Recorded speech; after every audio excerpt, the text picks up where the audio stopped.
ইরানে যুক্তরাষ্ট্র ও ইসরায়েলের যৌথ বিমান হামলার প্রতিবাদে রাজধানী ঢাকায় বিক্ষোভ মিছিল ও সমাবেশ করেছে খেলাফত মজলিস।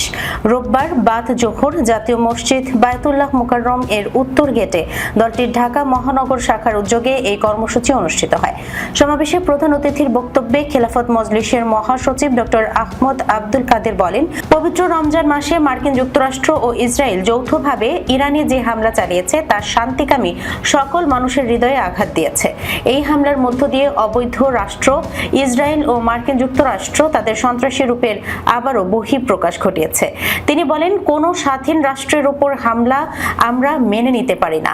ইরানের সঙ্গে আলোচনা চলমান থাকা অবস্থায় যুক্তরাষ্ট্রের এই হামলা আন্তর্জাতিক রাজনীতির পরিপন্থী।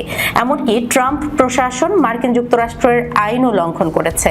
একটি স্বাধীন দেশের সর্বোচ্চ ব্যক্তিকে হত্যা করা আন্তর্জাতিক কোনো রীতিতেই পড়ে না। এই হামলায় ইরানের একটি স্কুলের শতাধিক শিশুকে হত্যা করে যুক্তরাষ্ট্র ও ইসরায়েল মানবতা বিরোধী চরম অপরাধ সংঘটিত করেছে। আমরা এর তীব্র নিন্দা ও প্রতিবাদ জানাচ্ছি। তিনি আরো বলেন, আমরা এই মুহূর্তে ইরানি জনগণের প্রতি সহমর্মিতা প্রকাশ করছি। শান্তিকামী বিশ্বকে আহ্বান জানাচ্ছি ইরানের পাশে দাঁড়ানোর জন্য।